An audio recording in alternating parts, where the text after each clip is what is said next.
Several top leaders in Iran have been killed, and the country's future is uncertain. As the war with America and Israel unfolds, who is actually making decisions? Is there a plan, or is it just chaos? Despite the assassination of multiple senior figures, Iran's leadership has continued to fight back, even as the country suffers huge amounts of destruction. At the center of that leadership is the Islamic Revolutionary Guard Corps, and it has spent decades preparing for this moment.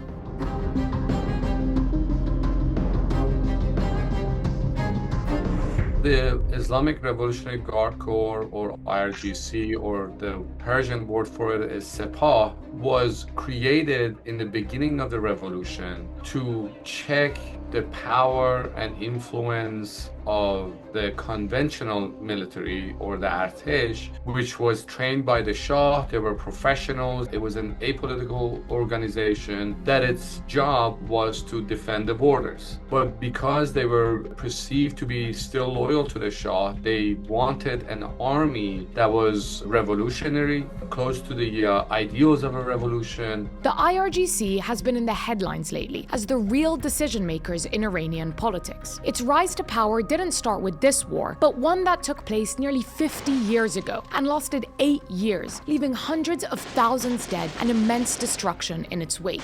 That was the Iran-Iraq War, and it shaped the IRGC into the force that we know today. The Islamic Republic was facing this all-out war with Iraq, and Iran was in short of young men to go and volunteer and fight. So they came up with this idea that they recruit young men, train them, and send them to the front lines. So this is how the IRGC was created. Unlike the army that was, again, professionally trained, these guys were not professionally trained in the arts of military, but they were devoted to the revolution itself. They fought bravely on the front lines. Thousands of young men died on the front lines. Many of them lost arms, legs, eyes, wounded, gassed by chemical weapons. During the course of that 8-year conflict, what happened is by the end of it, you had a hardened cadre of senior folks emerging from the Revolutionary Guards who had been in that war, came out of that war, learned a few lessons. One is that if you want to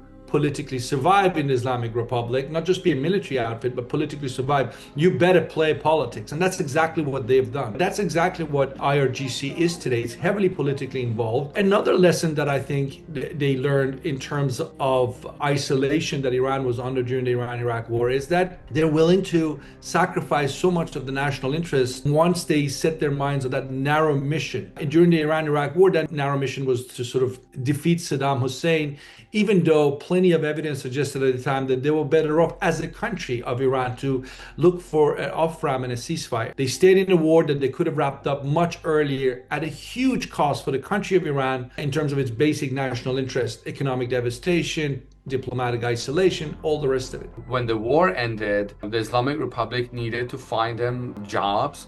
So they were given projects, development projects, to reestablish or reconstruct the Iranian economy.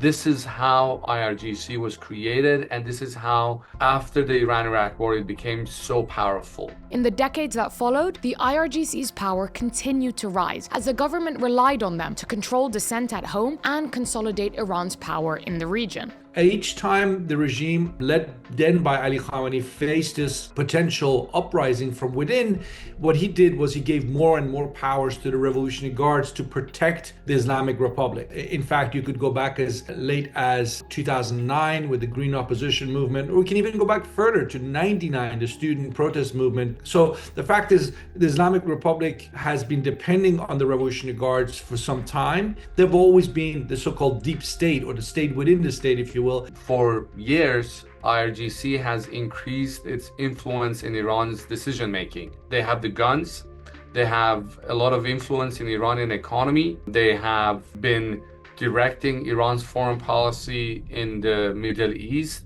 and they control media. In recent years, this reliance has only deepened, as the Islamic Republic faced growing challenges within and outside its borders. Mass protests swept the country in 2019, 2022, and 2026, as public anger against the government reached a boiling point. And after the October 7th attacks of 2023, Israel increasingly went after Iran and its allied militias across the region, severely weakening Hezbollah in 2024 and launching a surprise attack on Iran the following year, in what would later be known as the 12-Day War. All of these events deepened the government's focus on security, and so its dependence on the IRGC. Then came the joint US-Israeli attack of February 28th, beginning a war openly described as an effort to topple the Islamic Republic. Wars in general give the military more power and influence. As the country's obviously in a state of war, men in uniform are seen to be the most capable to do the fighting, and that puts them obviously at the center stage. They're playing a very important role. Most of Iran's fighting is through IRGC's missile force. Iranian missiles have become an effective instrument of Iran's punishment to counter its enemies. The Revolutionary Guards now are increasingly the most important power brokers, if you will, in the Islamic Republic. That's not a new development. What they didn't have was the top position of the supreme leader. The killing of Ali Khamenei has meant that they now have even more power than they had before. Mojtaba has the strong backing of the IRGC. Many of Iran's statesmen are now removed from the scene. They've been assassinated, they've been killed. IRGC will play a more prominent role in Iran's political establishment. The replacement or the removal or the killings of the Iranian statesmen have created more opportunities for these IRGC generals. Just to give you an example, the new Secretariat for Iran's Supreme National Security Council is a former IRGC general who replaced Ali Larijani, who had written books on Immanuel Kant.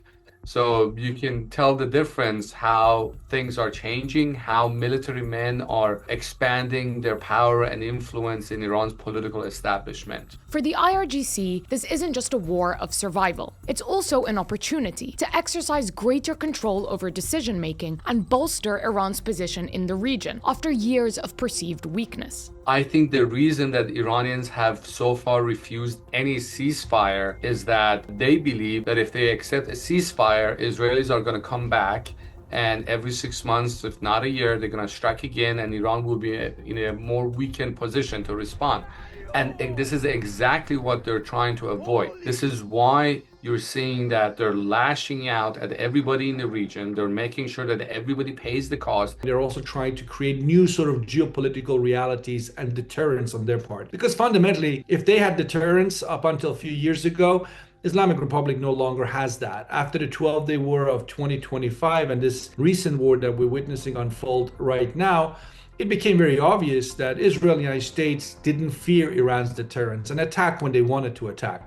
Obviously, from Iran's position, that's not where you want to be. So Iranians are making it very clear that if you attack me, you're going to have to pay the cost, so that the Israelis get the message and the countries in the region get the message that they cannot be pushed around so easily and they're not going to go down easily. They want to recreate deterrence. How they do so remains to be seen. But the direction it chooses to take is unclear. Does it try to reach an understanding with the US that limits the IRGC's military capacity? Just because you got consolidation of power in the hands of the senior members of the Revolutionary Guards doesn't necessarily mean a hardening of their long-term political position to come. People shouldn't forget the Revolutionary Guards as an organization is as old as the Islamic Republic. It goes back to March of 1979. It has evolved with times, with challenges that it's faced. Right now in the midst of war, we can assume they're focused on hitting back. We see that with the drone attacks, the missile attacks, and all the talk that we hear from the IRGC circles about staying in this fight as long as it lasts. But the reality is this is not a suicidal entity.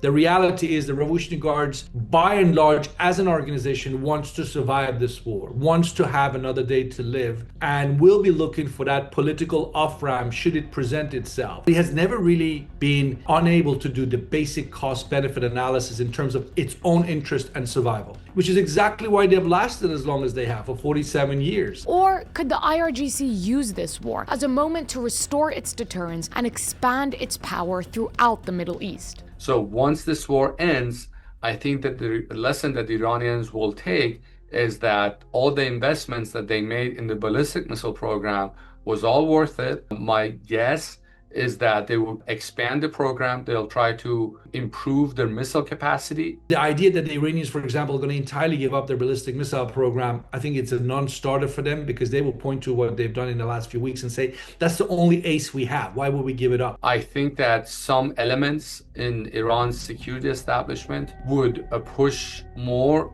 for a nuclear weapons deterrent, because they think, rightfully so, that with nuclear weapons, the US and the Israelis would not have attacked the country. That's just how nuclear deterrence works. Do they get the sort of deterrence, or recreate deterrence, that they feel that they have lost over the course of the last year, so they don't get attacked the way they were attacked twice in less than 10 months? My guess is that after this war, Iran will behave with more confidence in the region, because it was just able to, let's say, defeat the United States by not losing the war. I think that there will be an attempt to restore its power over the Middle East, exactly because of the conflict that they're going through right now. Even if Iran's leaders manage to reach a deal with the US and re-establish their position in the region, they continue to suffer from one major source of weakness: their unpopularity at home. The other major and probably more consequential decision they have to make as an organization that now runs basically Iran is, what kind of Iran do they want? They know that the people of Iran are upset to no end with the Islamic Republic. They have basically been fighting a two-front war, one against US and Israel, and the other one, which hasn't shown its face yet, but it's the angry public sentiment in the country that could break out in the streets at any moment. So IRGC has to also make that very important decision. What kind of a regime are they going to be? Are they going to double down on and not listen to the aspiration of their own people? Or are they again going to take the death of Ali Khamenei as an opportunity to change course and reconnect and seek a new mandate with the Iranian people? Because frankly, they never really had a mandate with the Iranian people. IRGC was never popular, really. Even at its heyday when it was fighting Saddam Hussein, it was always a regime outlet. And now it has an opportunity potentially to sort of look inside the Iranian nation, if you will, and change trajectory going forward for its own survival, if nothing else. So, is this a turning point for the IRGC? And if it does survive this war, what comes next for the force that now effectively runs the country's politics? I think that we are headed into the direction of Iran becoming a military dictatorship. Now, you can't have someone like Mojtaba at the position of the supreme leader, but I think ultimately behind the scenes, it is the IRGC that makes the decisions. And I think we are headed for an Iranian version of Pakistan or Egypt, where strong military men are the ultimate decision makers.